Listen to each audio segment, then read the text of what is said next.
ನನ್ನೆಲ್ಲ ಆತ್ಮೀಯರಿಗೂ ಈ ಲೋಕದ ಜೀವಿಗಳಿಗೂ ಶರಣು ಶರಣಾರ್ಥಿ. ಹಬ್ಬಕ್ಕೆ ತಂದ ಹರಕೆಯ ಕುರಿ, ತೋರಣಕ್ಕೆ ತಂದ ತಳಿರವ ಮೇಯಿತು. ಕೊಂದಹರೆಂಬುದನರಿಯದ ಬೆಂದೋಡಲ ಹೊರೆಯುತ್ತಲಿದೆ. ಅಂದದೆ ಹುಟ್ಟಿತು, ಅಂದದೆ ಹೊಂದಿತು. ಕೊಂದವರುಳಿವರೆ ಕೂಡಲ ಸಂಗಮ ದೇವ. ಎಷ್ಟು ಚಂದ ಇದೆ. ಬಲಿ ಕೊಡಲೆಂದೇ ತಂದ ಕುರಿಯು ತನಗೆ ಮುಂದೆ ಸಾವಿದೆ ಎಂದರಿಯದೆ ಬಾಗಿಲಿಗೆ ಕಟ್ಟಿದ ತೋರಣವ ಹಸಿರೆಲೆಗಳನ್ನು ತಿನ್ನುತ್ತಿರುವುದು. ಎಷ್ಟು ಚೆನ್ನಾಗಿ ಬರೆದಿದ್ದಾರೆ ನಮ್ಮ ಶರಣರು. ಬಲಿ ಕೊಡಲೆಂದು ತಂದಂಥ ಕುರಿ ಅದಕ್ಕೆ ಅರಿವೇ ಇಲ್ಲ ನನ್ನ ಸಾವು ನನ್ನ ಮುಂದಿದೆ ಅನ್ನೋದನ್ನು.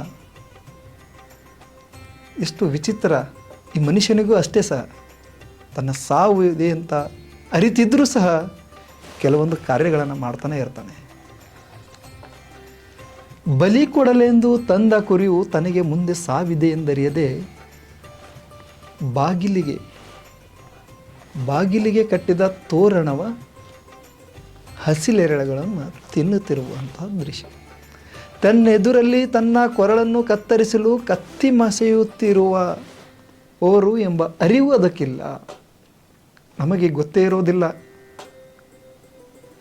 ನಮ್ಮ ಎದುರಾಳಿ, ನಮ್ಮ ಎದುರುಗಡೆ ಇರುವಂತಹ ವ್ಯಕ್ತಿ ಯಾವ ರೀತಿ ಇದ್ದಾನೆ ಅಂದರೆ ನಮ್ಮ ಕಣ್ಣಿಗೆ ಕಾಣಿಸ್ತಿದೆ ಆತ ಏನು ಅಂತ.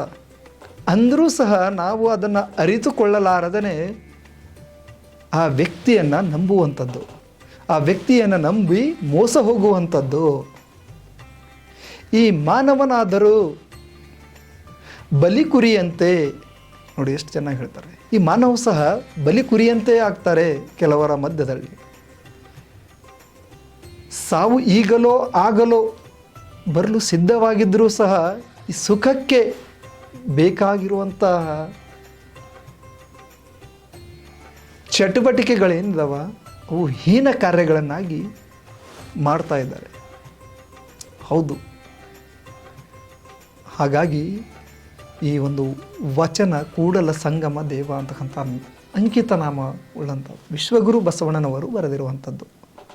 ನಾವು ಅಂತೀವಿ ಎಷ್ಟೋ ಸಾರಿ ಏನಂದರೆ ಅವನು ಮೋಸ ಮಾಡ್ದ ರೀ ನಮಗೆ, ಅವನು ಭಾಳ ಇದು ರೀ, ಅವನು ಮೋಸ ಮಾಡ್ದ ನಮಗೆ ಅಂತ. ಸಾಧ್ಯವೇ ಇಲ್ಲ ಬೇರೆಯವರು ಮೋಸ ಮಾಡುವಂಥದ್ದು. ನಾವು ಮೋಸ ಹೋಗ್ತೀವಿ.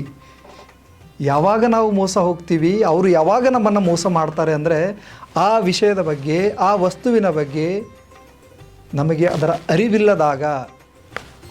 ಅರಿವಿಲ್ಲದಾಗ ನಾವು ಮೋಸ ಹೋಗ್ತೀವಿ. ಅವರು ನಮ್ಮನ್ನು ಮೋಸ ಮಾಡುವಂಥದ್ದು.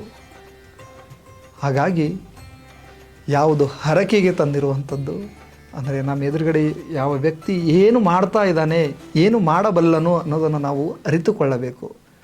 ಸುಮ್ಮನೆ ನಂಬೋದಲ್ಲ. ನಂಬಬೇಕಾದರೆ 100ರಷ್ಟು ಚಿಂತೆ ಮಾಡಬೇಕಾಗತ್ತೆ. ಅದರ ಬಗ್ಗೆ, ವಿಷಯದ ಬಗ್ಗೆ, ಆತನ ಬಗ್ಗೆ ನಾವು ಅರಿತುಕೊಳ್ಬೇಕಾಗತ್ತೆ. ಅಂದಾಗ ಮಾತ್ರ ನಮ್ಮ ಒಂದು ಜೀವನ ಸುಖಕರವಾಗಿರುತ್ತೆ. ಇಲ್ಲಾಂದರೆ ಹರಕೆಗೆ ತಂದ ಕುರಿ ಏನು ಗೊತ್ತು ಅಂದರೆ ನಮ್ಮ ಎದುರುಗಡೆನೇ ಅದನ್ನು ಅವ ಏನು ಮಾಡ್ತಾನಂತ ಅರಿವಾಗೋದಿಲ್ಲ ನಮಗೆ. ಅದನ್ನು ಅರಿತುಕೊಳ್ಳಬೇಕು ಅಂತ ವಿಶ್ವಗುರು ಬಸವಣ್ಣನವರು 12ನೇ ಶತಮಾನದಲ್ಲೇ ವಚನಗಳ ಮೂಲಕ ತಿಳಿಸಿದ್ದಾರೆ. ಇಂಥ ವಚನಗಳು, ಈ ಒಂದು ವಚನ ಸಾಕು, ನಾವು ಯಾರಿಂದಲೂ ಮೋಸ ಹೋಗೋದಿಲ್ಲ. ಈ ಒಂದು ವಚನವನ್ನು ನಾವು ಅರ್ಥೈಸಿಕೊಂಡರೆ ಸಾಕು, ನಮ್ಮ ಜೀವನ ಸುಖಕರವಾಗಿರುತ್ತದೆ. ಇನ್ನೊಬ್ಬರ ಬಗ್ಗೆ ಮಾತನಾಡದೆ ನಮ್ಮನ್ನು ನಾವು ಅರಿತುಕೊಳ್ಬೇಕು. ನಾವೇನು, ನಾವು ಯಾರು, ನಾವು ಬಂದಿರುವುದು ಏತಕ್ಕೆ ಅನ್ನೋದು ಬಹಳ ಈ ಒಂದು ವಚನ ಸಾಕ್ರಿ ಜೀವನ ಸಾರ್ಥಕವಾಗಿಸಿಕೊಳ್ಳೋದಕ್ಕೆ. ಎಷ್ಟು ಈ ಪದಗಳಲ್ಲಿ ಎಷ್ಟು ಅರ್ಥ ಇದೆ ಅಂದರೆ ದಿನಗಟ್ಟಲೆ ಮಾತನಾಡಬಹುದು. ಪಾಪ ಗೊತ್ತಿಲ್ಲ ನನಗೆ ಮೇಯಿಸ್ತಾ ಇದ್ದಾನೆ ನಮ್ಮ ಮಾಲೀಕ ಅಂತ ಹೇಳಿ ತಿಂತಾನೆ ಇರುತ್ತೆ. ಕೆಲವರು ಹಾಗೆ ಮಾಡೋದು, ಉಣಿಸೋದು, ತಿನ್ನಿಸೋದು, ಕುಡಿಸೋದು ಮಾಡಿ ಅವರನ್ನು ಎಷ್ಟೋ ಜನರು ನಾವು ಕೇಳ್ತೀವಿ, ಅವರು ಸ್ನೇಹ ಸಂಬಂಧಗಳಲ್ಲೇ ಜಗಳ ಆಯಿತು, ಆತ್ಮೀಯರೇ ಇದ್ದರು, ಆದರೂ ಜಗಳ ಆಯಿತು. ಗೊತ್ತಿಲ್ಲ ಆತ್ಮೀಯರು ಯಾವಾಗಿದ್ದರು ಹೆಂಗಿದ್ರು ಅಂತ. ಹಬ್ಬಕ್ಕೆ ತಂದ ಕುರಿಯಂತೆ ನಮ್ಮನ್ನು ನೋಡ್ತಾ ಇದ್ದರು ಅಂದ್ಕೊಳ್ಬೇಕು ಅಷ್ಟೇ. ಅವರು ಆತ್ಮೀಯರಾಗೋದೇ ಇಲ್ಲ.